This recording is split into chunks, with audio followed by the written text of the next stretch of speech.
guests are two of our favorite actors, and together they star on ABC's hit show Mixed Dish. Please welcome Tika Sumpter and Mark Paul Gosselaar.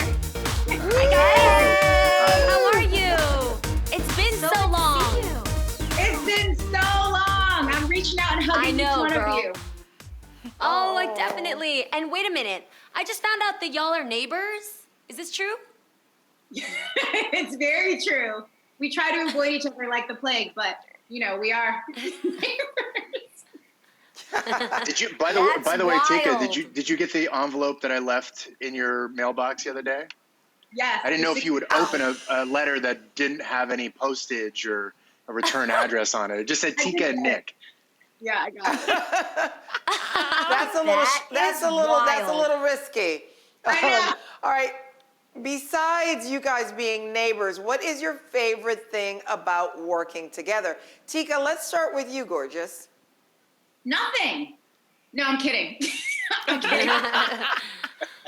I love working. I mean, first of all, it's a dream come true. I grew up watching him, on so many things, but especially Saved by the Bell. Shut up, Mark Paul. There you go. And he's just so professional. He has a lot to offer in the conversation on set, and he's fun. He's fun to work with. So it's just easy. It's easy with Mark Paul. I can attest to that. We worked on a couple of series together. Thank you, Garcelle. Okay, your turn. Yeah, I can attest to working with Garcelle as well, and we had a great time working on NYPD Blue for those many years. A dream cast that was, and you were part of that. That was great. Tika is one of the ones that you just get lucky in your career to be able to work with, to have her as a partner. What makes a great working partner is somebody that you can bounce ideas off of. You always feel like you're in a safe place. Especially with some of the topics that we hit on Mixed Dish, you need somebody that has your back, and Tika is that person, and that laugh. I can find her in a crowd at any point with that laugh. I love that. Mark Paul, you're incredible, and just to hear you talking about Tika that way is so awesome. We obviously were so sorry to hear about the loss of your former Saved by the Bell co-star, Dustin Diamond. What do you want people to know about his legacy? Well, I gave a brief statement. I said that he was brilliant in that role, and he really was. I mean, he was just, I have a podcast now where I've never watched Saved by the Bell. And so my whole podcast is me going in order, watching the episodes, and in doing so, I just have such a new respect for all of the cast, but primarily Dustin. He was so good in that role, and at such a young age had such a talent for comedy. And a lot of rumors have been passed around that we weren't close, and that's kind of true. I mean, Tika can attest to this as well. You get very close on a set, and then you just kind of split apart, and it's nothing other than your paths kind of go in a different direction. I mean, Garcelle, you and I worked for 72 episodes on a show, and since we broke in 2005, I've maybe spoken to you a dozen times. In passing. I saw you in the voting line. That's true. That's right. I mean, but it's still, I have such a great thought of you. I wish you nothing but the best, and your boys. I follow your career, but in terms of us connecting, it just doesn't always happen. But doesn't mean that it can't. It just means that like I'm not on the phone with you every day, finding out how you are. It's better like this. I get to see you and see your gorgeous face. I get it. Yeah, thanks for clearing that up, because people think that, once we're on shows that we're tied to each other. When this show is over, I'm done with these heifers, Mark Paul. Speak for the rest of us. I'm with you. I told Tika, I said, the minute we wrap Mixed Dish, I'll pass your house every once in a while, but that's it. Might leave something in your mailbox, but that's it.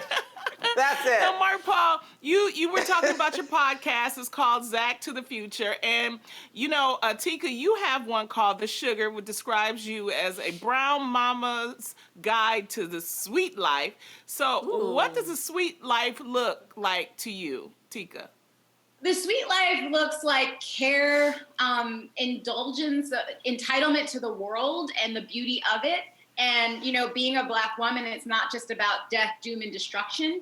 And so we wanted to create a space of care and comfort and compassion, especially for Black moms, aunties, anybody thinking about having a child in the future. And it's just a community where we interview amazing experts and celebrities and all that stuff surrounding motherhood and or even if you are an auntie or whatever it is, but just stuff that is about us and about caring for one another.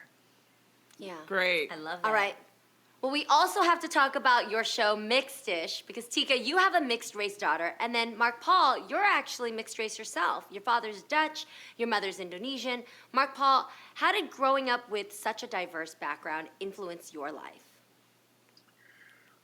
It is interesting because I was cast as one of the whitest characters on television back in the 90s, and a lot of people still to this day can't believe, it's almost like a surprise, like, whoa, he's mixed. But, that's why my hair was dyed for all those years and why it looks so fake at times. But because of the way I looked, I really didn't have to deal with a lot of issues that we bring up on Mixed-ish. I saw my mother not as an Asian. I just saw her as Paula Gosselaar. She was my mother. And my father, being white, I didn't see him as being white. I just saw him as Hans Gosselaar. And I grew up, with a sister that looked vastly different than me, and I didn't think anything of it. It was never really a conversation. And it's primarily because of the way I looked. And it is fortunate and unfortunate, depending on how you look at it.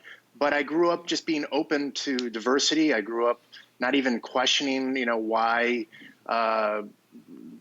why things were the way they were. And it wasn't until later in my life that I started questioning things and being a part of things. And actually on Mixed-ish, we've opened up conversations between the crew. And I've brought that conversation back home to sort of educate my family even more. That's great. And that's where it starts, the conversations at home. Tika, last October, the Mixed Dish cast appeared on Celebrity Family Feud, and y'all killed it. You won. So would you say that you guys are a competitive cast? Oh my, you guys I should can imagine.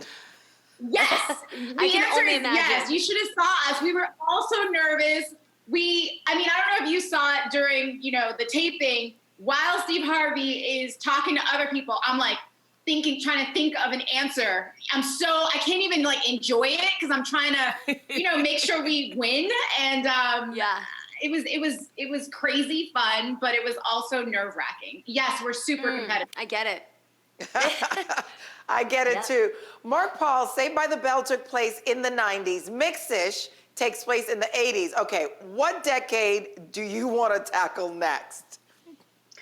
Well, what I'd like to do is I'd love for Mixed-ish, because Mixed-ish started in 1986.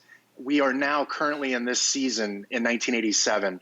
I would love for Mixed-ish to go and dabble into the early 90s, because possibly our children on Mixed-ish would be watching Saved by the Bell, which would be kind of a fun little crossover. Yeah. And then we could be. That's a good one. We could do a costume situation. You be Zach and I'm Lisa Turtle. That's right. You We got it as right there. Lisa? You as I Lisa, girl. see it. And I can totally see it with the curly hair. Oh my God, yes. I love it. Well, guys, let's take a look at a clip of you guys in Mixed-ish. What's so funny? You wanted to play spades. That's the most ridiculous thing ever. And I seen you play basketball. Denise, it's just a card game. You know what? Don't look me in the eye for the next 5 minutes. Alicia, do something. Babe, spades is not just a game. It's the game. Black people take it very seriously. I be Granny, and she didn't speak to me for the last 10 years of her life. No regrets. Do you even know how to play spades, Paul? No, but I'm great at gin rummy and pinochle, go fish. Lord help us, he thinks he's bragging. Not Yes! Pinochle. That is so real. Come on, Spades. That is real. Oh my goodness. Okay, now before we let you two go, Tika, you said there's something that you always wanted to ask Mark Paul. What is it? How long did it take to dye your hair for Saved by the Bell? What was that process like? Oh, it was not a know. very pleasant process because Especially it had bleach to be back dyed then. every 2 weeks, and sometimes I would have to sit on set, like in the makeup room, and I'd have to wear that Processing. bag with holes in it, and they Yes. pull Yeah. like pieces of your hair out, and then they Yes. put the dye on the bag and let it sit there. But I'd Frosty. have to, yeah. So I would have to sit there in the makeup chair on set, and the rest of the cast would be walking by the open doors. Sometimes the guest cast, crew members, and so it wasn't a So very they- like it didn't help my confidence saw. growing up that I was getting my It hair wasn't glamorous. done. No, it wasn't glamorous, but that was done every 2 weeks, and sometimes it would go a little bit longer, and that's why sometimes my hair was pretty bright, and other times it was a little orange, and then there was speckles and all kinds of things. It Wow. wasn't pretty. Now I'm gonna pay attention. Yeah, right? Well, My it's always God. funny when I At least have. you still have hair.